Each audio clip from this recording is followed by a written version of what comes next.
Picture this. The power grid fails. It's not a drill. You retreat to your basement, your sanctuary, surrounded by a fortress of meticulously organized supplies. You've spent years and a small fortune building this stockpile.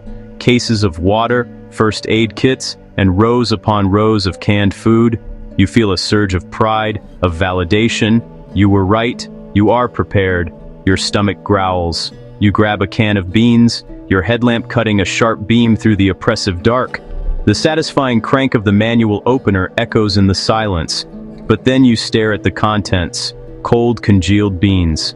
The gas is out, your fancy camp stove is useless without fuel, and you realize a critical flaw in your plan. You have food, but you have no way to make it. No warmth, no comfort, just cold survival.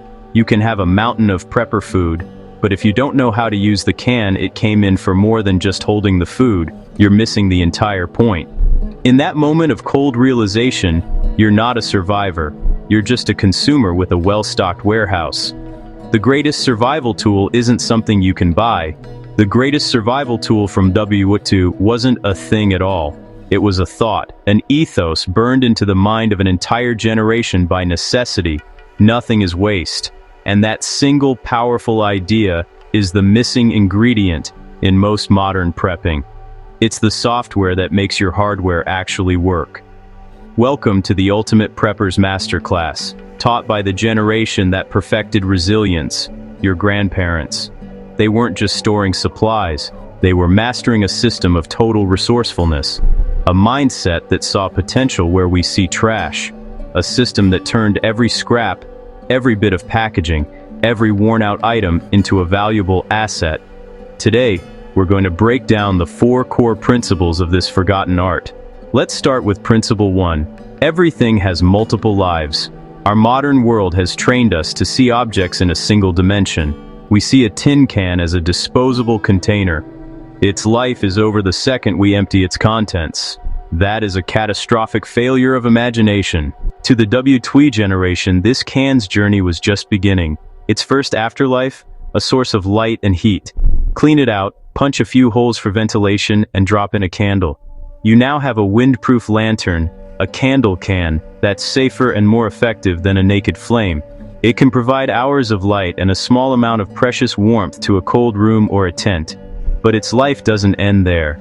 Let's say you need to cook those beans. With a few more modifications, this can evolve again.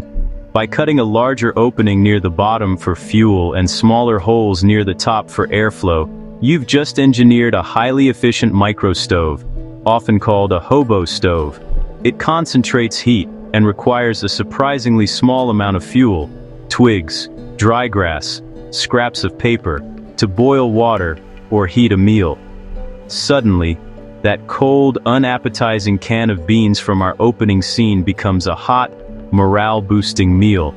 You didn't need a fancy propane stove. You just needed to see the stove hidden inside the food's own packaging. The can becomes the pot, the tool, the stove. And when it can no longer serve as a stove, its final life is as raw material. Cut it open, flatten the metal, and you have a durable, waterproof patch. It can repair a leaking roof, a hole in a bucket, or reinforce a worn-out piece of equipment. From food container to lantern to stove to emergency repair material, 4 distinct lives from one object we unthinkingly throw away. This applies to everything. Empty glass jars aren't trash. They are the perfect rodent-proof containers for storing bulk dry goods. They are sturdy drinking glasses. With a bit of oil and a wick, they become long-lasting lanterns. The key is to stop seeing objects for what they say and start asking, what else can this be? This leads us directly to Principle 2. Food is never gone, it just changes form. In our world of abundance, we've developed a terrible habit of defining food too narrowly. We eat the meat off a chicken and declare the rest to be waste. That is a lie.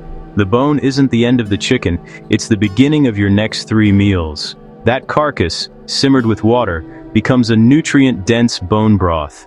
It's a base for soups, a fortifying drink on its own, or the liquid you use to cook rice and grains, infusing them with flavor and minerals. You are literally extracting calories and nutrition from something you would have otherwise thrown in the trash. The same goes for vegetables. Those onion skins that make your fingers smell?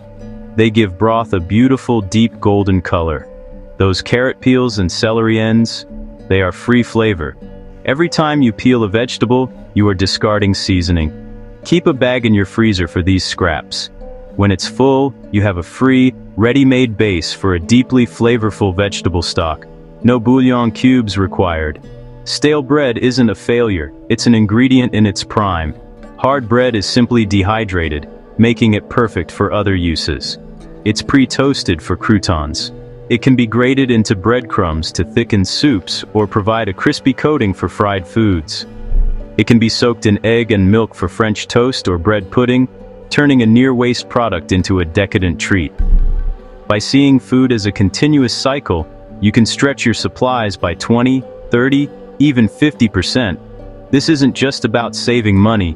In a crisis, it's about creating calories out of thin air. Principle 3. Fix it. Don't trash it. We live in the age of the disposable. When a sock gets a hole, we throw it away. When a tool handle breaks, we buy a new one. This mindset is a liability. The "Make Do and Mend" campaign of WWII wasn't a cute slogan, it was a core survival strategy. A hole in a sock was not a reason to discard it, it was an opportunity to practice a critical skill. Learning basic sewing isn't a hobby, it's essential maintenance for your most important gear, your clothing. In a long-term scenario, you can't just order new boots. When your boots leak, you patch and repair them with what you have. A small kit with needles, heavy-duty thread, and some adhesive can keep your gear functional indefinitely. In a crisis, a closet full of new stuff is finite. The skill to maintain and repair what you have is infinite. It makes you independent of fragile supply chains. This extends beyond clothing.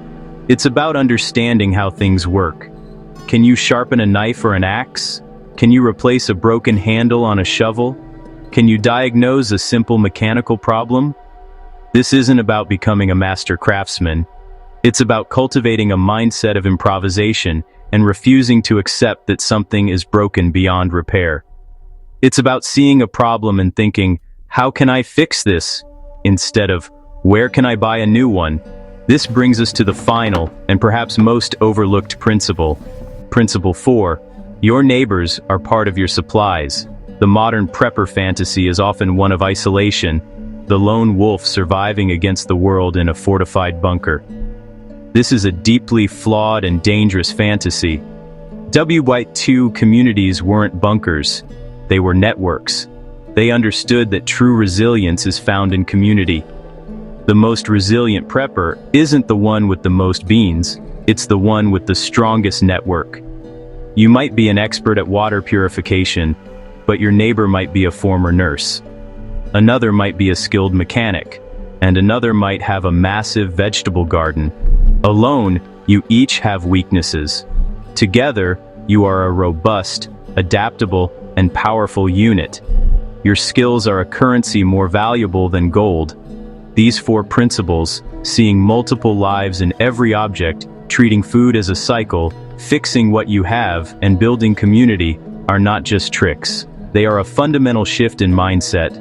It's about moving from being a passive consumer to an active producer. It's about seeing potential where others see waste. It's about valuing function over fashion and durability over convenience. Adopting this mindset doesn't just prepare you for a hypothetical crisis. It makes you wealthier, smarter, and more independent right now, in your daily life. It reconnects you to the physical world and empowers you with real, tangible skills. It is the true legacy of the greatest generation, and it is the key to genuine, lasting preparedness.